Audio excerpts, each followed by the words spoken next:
see the work, get more done, unlock more time, more money, and more freedom.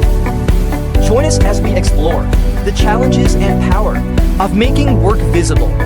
Welcome to the Visible Workplace Podcast with Dr. Tom Raleigh. Now, let's get into today's episode. Well, hello and welcome to today's episode of the Visible Workplace. My name is Tom Raleigh. Excited to have you here today. We are going to be dealing with a fantastic chicken and the egg problem. You are probably familiar with this if you have ever tried to build out the instructions or the SOPs or the steps of your business. You're like, you know what? We're going to get it done. We're going to get it documented. And then you run into an interesting problem, which is that the SOPs go out of date. And as they go out of date, then we've got a problem. No one wants to use them anymore. And they decay, don't get used. And the chicken and the egg problem here is like, well, is it because the SOPs went out of date and now no one uses them? Or was it because no one used them and they went out of date? And either way, this leaves you with the problem, which is you don't have any documentation of how things are done in your business. And this can be okay. It's a little bit like having a kitchen where you're using oil. And most of the time, it's totally fine. But there is a risk. There's a risk that that oil catches on fire and suddenly you've got a burning kitchen. And this is very much the case of running a business with either no instructions or out of date instructions, that if someone leaves, someone's sick, you need to train a new person, then no one really knows what's exactly going on. And yes, you can overcome this by people training each other and saying, hey, this is how you do it. This is how you do it.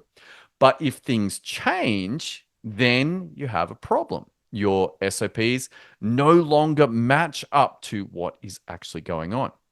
I was thinking about this in terms of a coffee maker. We have a Breville coffee maker. If you ever make coffee, then this is a wonderful machine to have at home.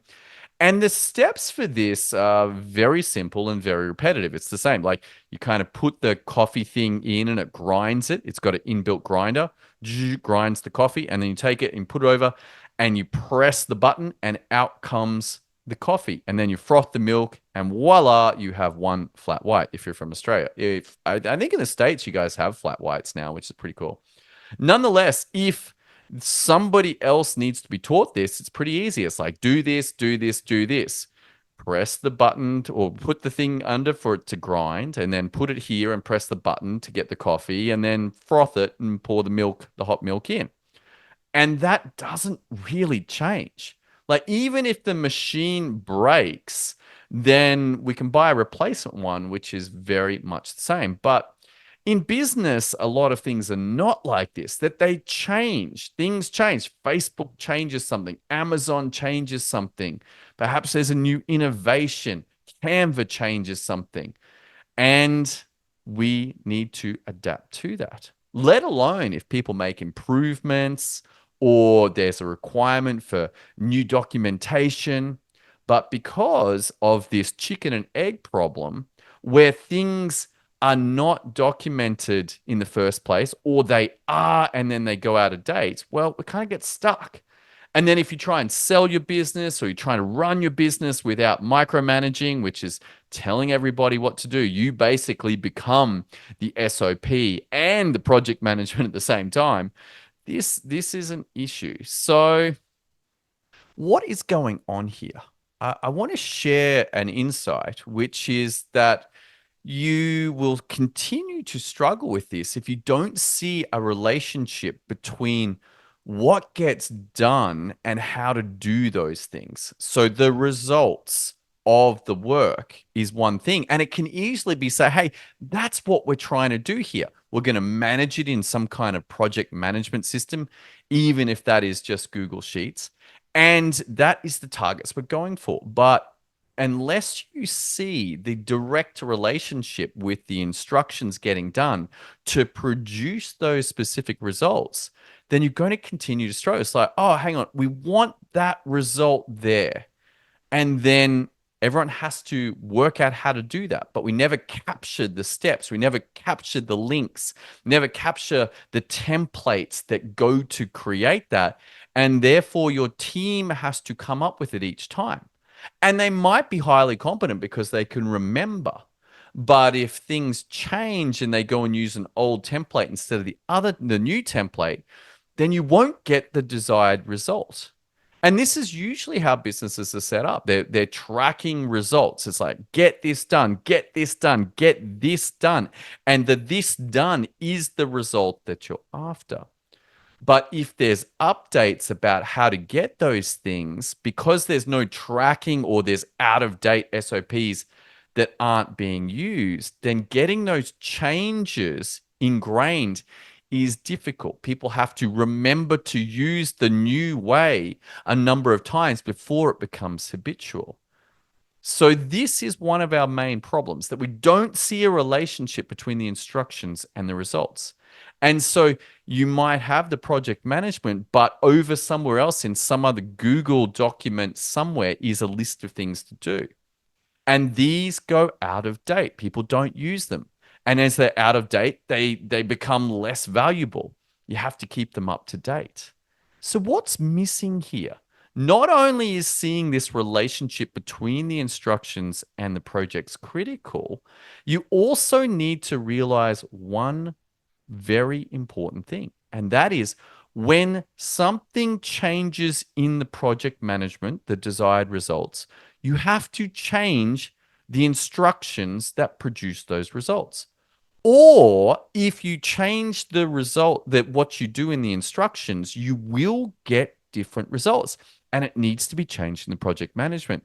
Both of these things must be updated if there's a change in one. Just let that sink in. Both the instructions and the results have to be changed if there is a change in either one. Now, this typically doesn't happen. People just change the project and say, hey, we're going to get a new result here. And then they do not make the required changes in the instructions. And now you have the decaying SOP problem. The instructions create an old result that is no longer in the project management. And so unless that gets updated, then you will have a problem. The SOPs, the instructions, won't produce the desired results.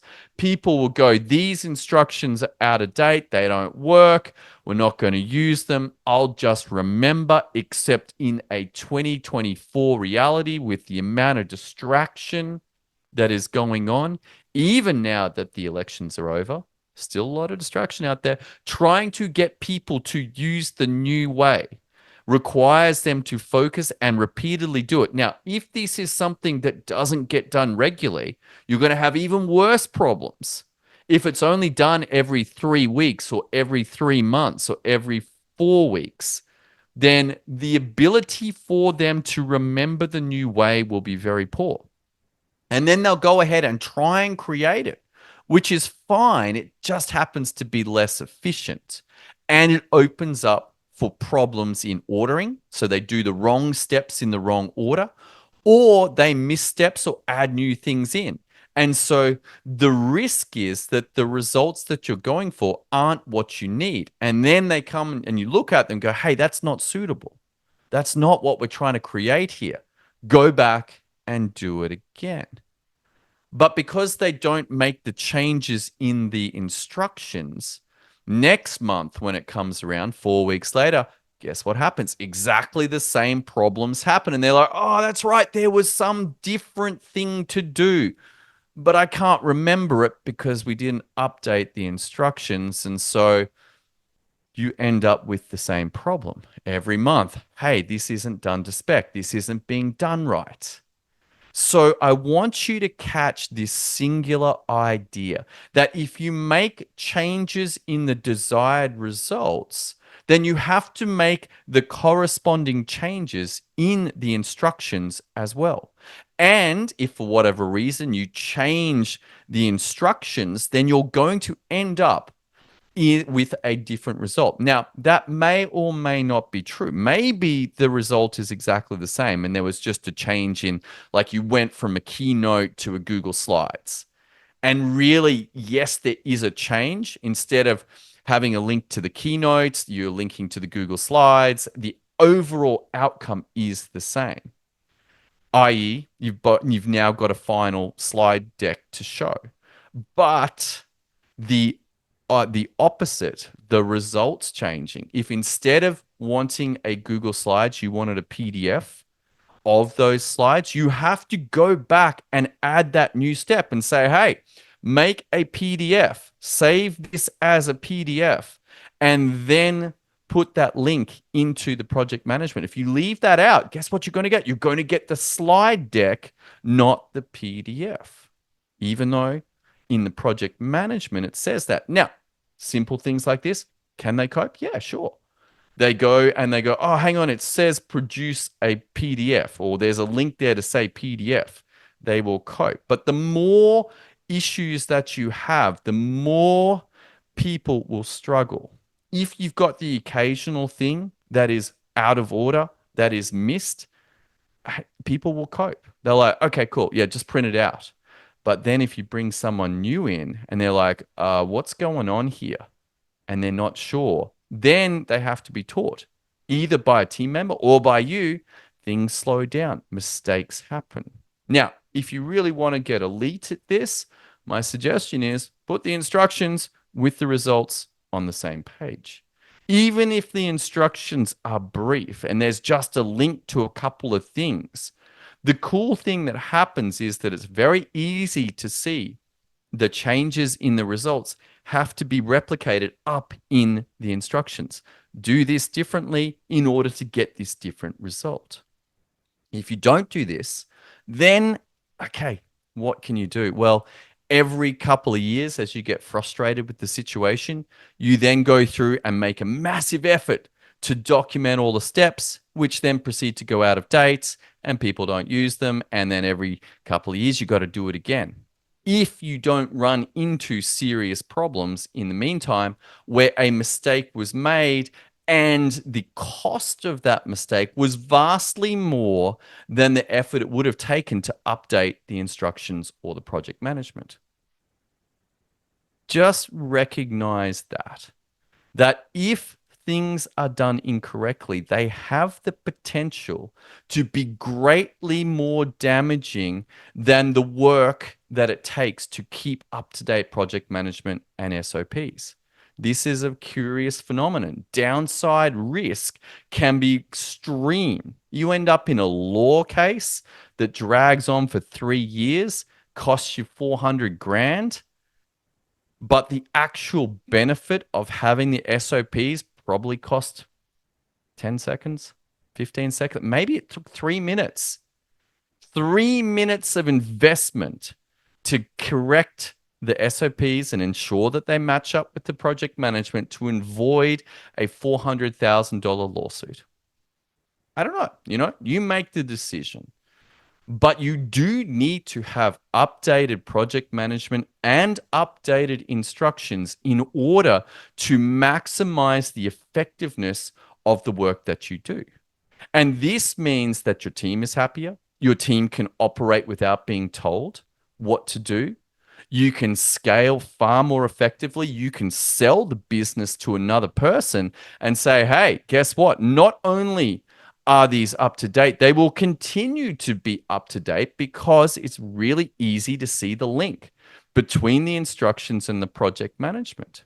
And they're like, oh, cool. Yeah, I can see that this isn't an attempt where you went through and went, oh my goodness, we're selling. We need to update how we do things, which are then going to decay. And in 6 months or 12 months, they're going to be looking, going, geez, what happened here? How come the paint fell off the walls so quickly? How come the SOPs decayed so quickly? Unless you are in a business with very little change, which, I mean, maybe there are some, but if you're in the tech world or you're using computers, guess what? The rate of change is continuing. Your ability to use the AI and track your prompts, guess what those are? Those are instructions. do this, do this. I want you to create a URL for this page. I want you to create a meta description. I want you to create a headline. I want you to create a sub headline. Great. That is an instruction. And if you make improvements to the way that you're telling the AI to do things, you need a way to update this. This has to be a continual process. And so the software and the thinking that you use to get this done is critical. One way, you have SOPs in one software and you have project management in another, and you keep both open all the time. And when you make changes to one, you change the other. Or if you're using the magic boards method, you have both of these on the same page. But once again, if you change the outcome of a result, then you have to look at what needs to change in the instructions. It's just there on the same page, but the idea is the same. And if you don't do this, then you will be destined to have decaying SOPs that eventually your team say, hey, we can't use these anymore. They need updating. But this problem needs to be solved on the daily, on the weekly, when there are changes made to a system or to a board, however you want to think about it. I think about those two as the same. Systems and boards, whatever. Those changes get made to both. And now you've got a naturally occurring way that changes remain updated always. If you want some help around this, head over to www.magicboards.io. Thanks so much for tuning in. I hope you got some insights here. This one's a big one. That the problem of chicken and the egg of instructions and project management is solved when you realize that both need to be updated when there are changes in either one. Thanks so much for tuning into this episode of The Visible Workplace. If you want some help, head over to magicboards.io. Thanks for tuning in. I look forward to seeing you on next week's episode. I'll see you then.